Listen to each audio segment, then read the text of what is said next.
말씀이 육신이 되어 우리 가운데 거하심에 우리가 그의 영광을 보니 아버지의 독생자의 영광이요 은혜와 진리가 충만하더라. 제임스 보이스 목사님은 이 위대한 진술을 위해서 요한복음이 기록되었다 그렇게 주석했습니다. 말씀이 육신이 되었다는 선언은 헬라어로 로고스가 사르크스가 되었다는 것입니다. 신약 성경에서 육신 혹은 육체로 번역되는 헬라어가 두 개 있는데 소마와 사르크스입니다.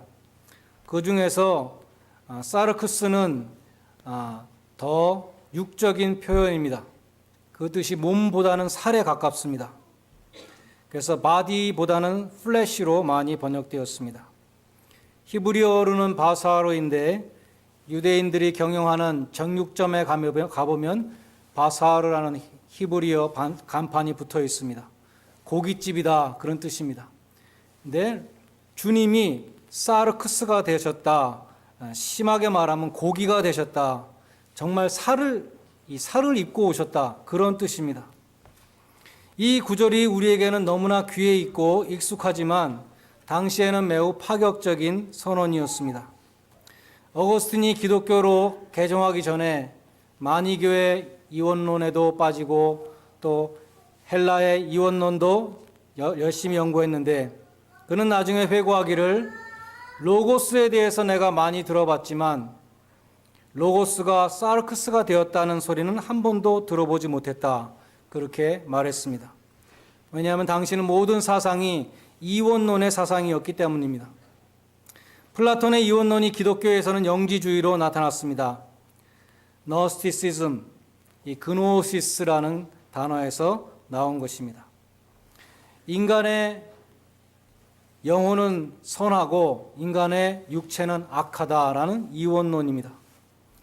예수님이 그리스도께서 하나님의 아들이 어떻게 악한 육체를 입고 이 세상에 오실 수 있는가?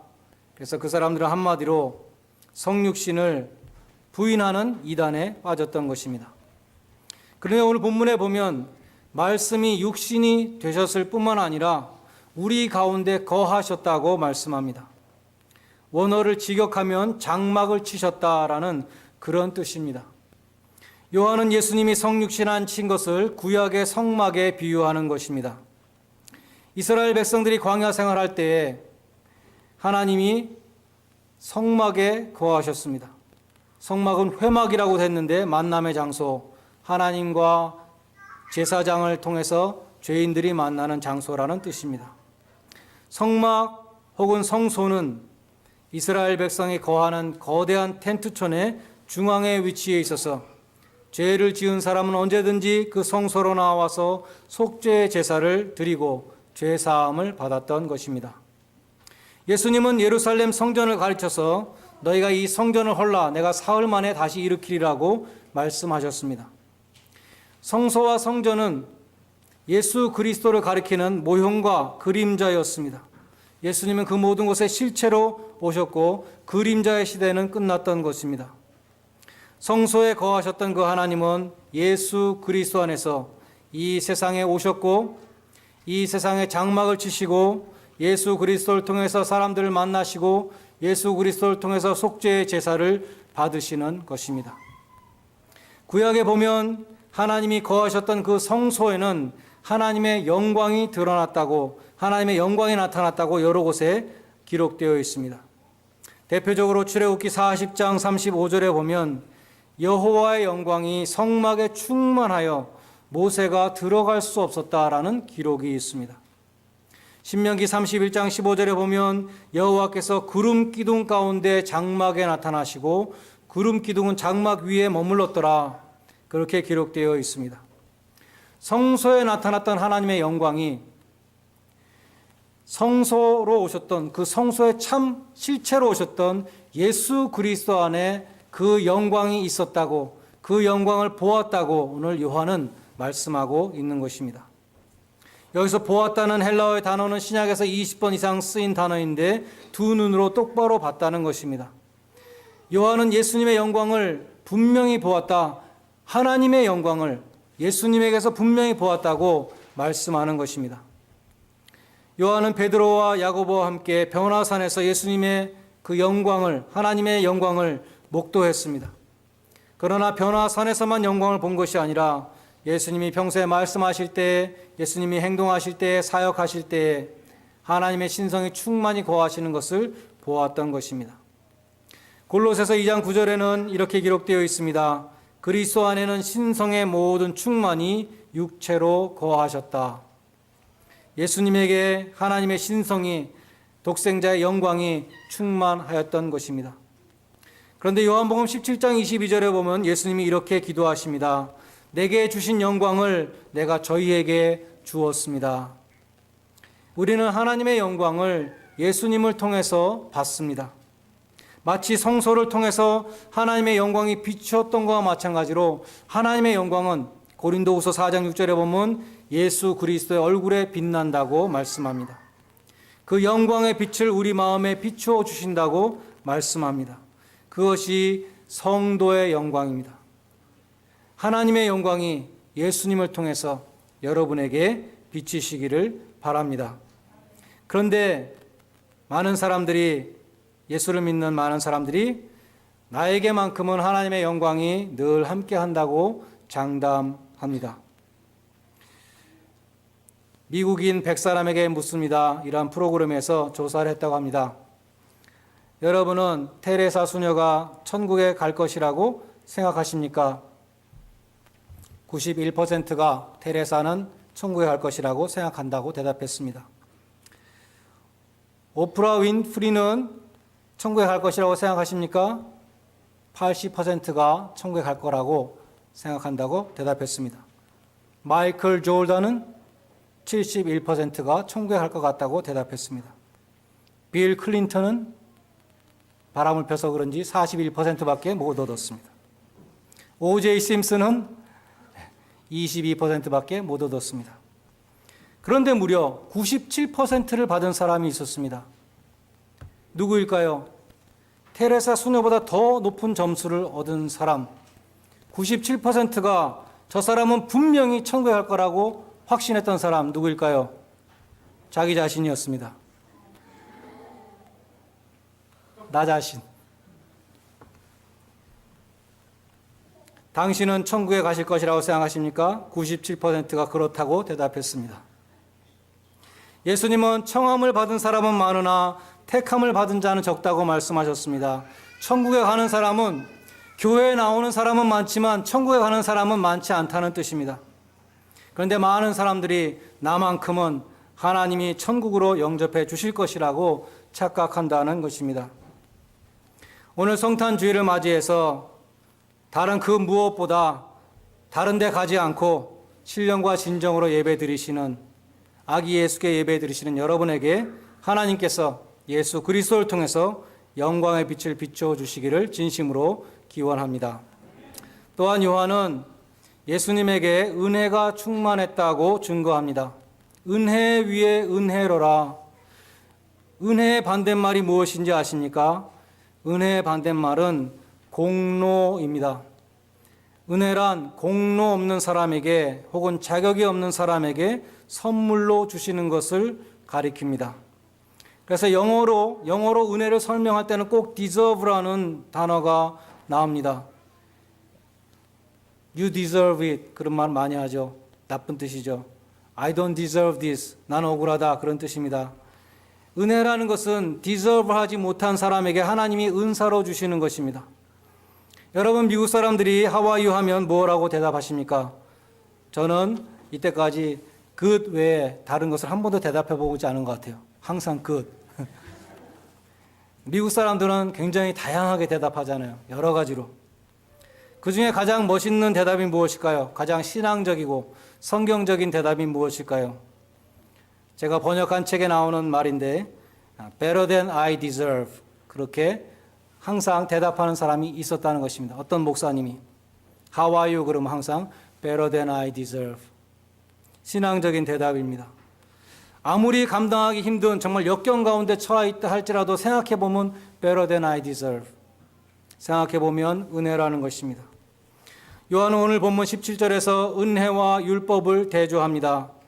율법은 모세로 말미암아 주신 것이요 은혜와 진리는 예수 그리스도로 말미암아 온 것이라. 모세를 통해서 주신 율법의 원리는 공로였습니다. 행하면 살리라. 너희 행위의 의로 구원을 받을 것이다. 그것이 율법이었습니다. 그것이 또한 율법주의였습니다. 그러나 은혜라는 것은 행위가 없는, 행위의 의가 없는, 혹은 공로가 없는, 자격도 없는 그런 자에게 선물로 주시는, 거저 주시는 그것이 은혜입니다.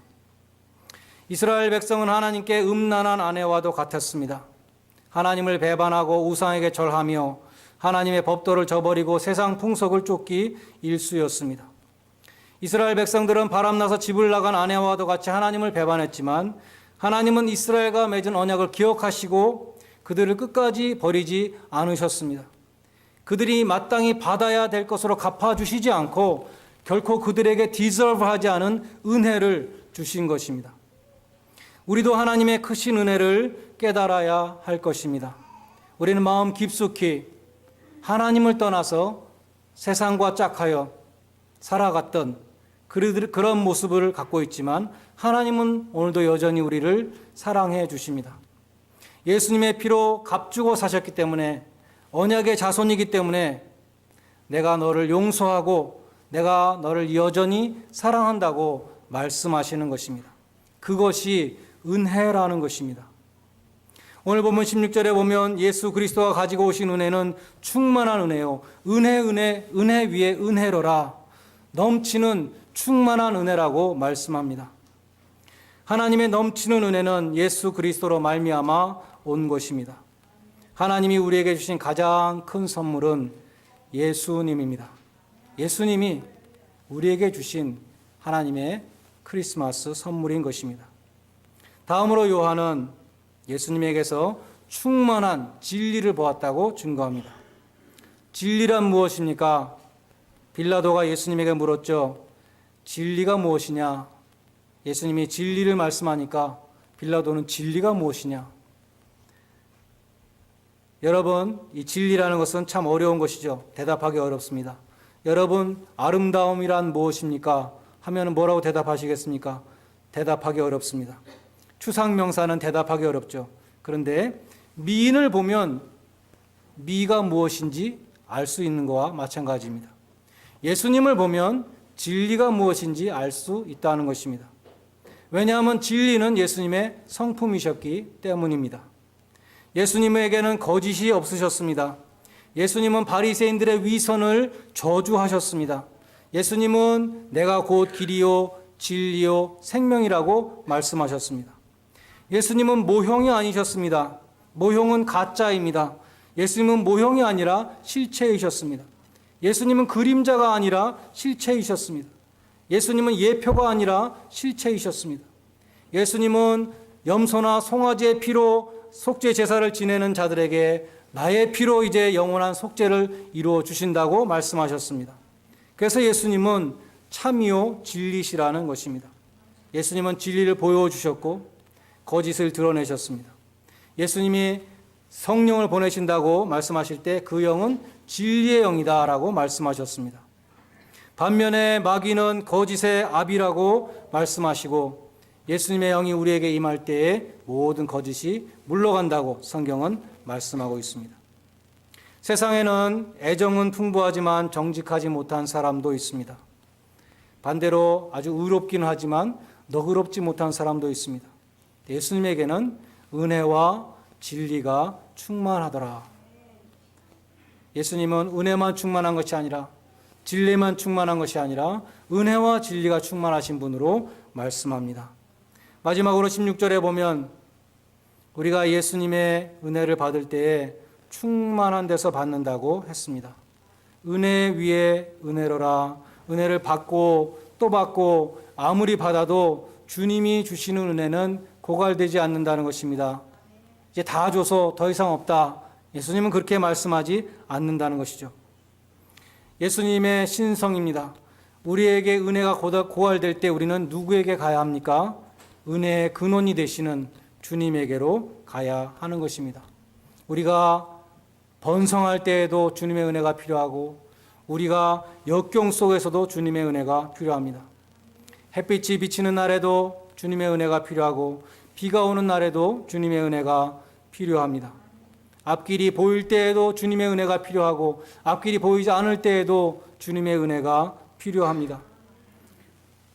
나의 십자가를 질 때에도 은혜가 필요하고 다른 사람의 십자가까지 져야 될 때에도 또 은혜가 필요합니다. 주님은 수고하고 무거운 짐진 자들아 다 내게로 오라 그렇게 말씀하셨습니다. 구하라 주실 것이요라고 말씀했습니다. 다윗은 고백하기를 내 잔이 넘치나이다. 우리들도 주님께 내 잔이 넘칩니다. 그렇게 고백할 수 있기를 바랍니다. 이 성탄 주일에 주님의 영광과 은혜와 진리가 여러분에게 차고 넘치도록 충만히 임하시기를 주님의 이름으로 간절히 축원드립니다. 기도하겠습니다.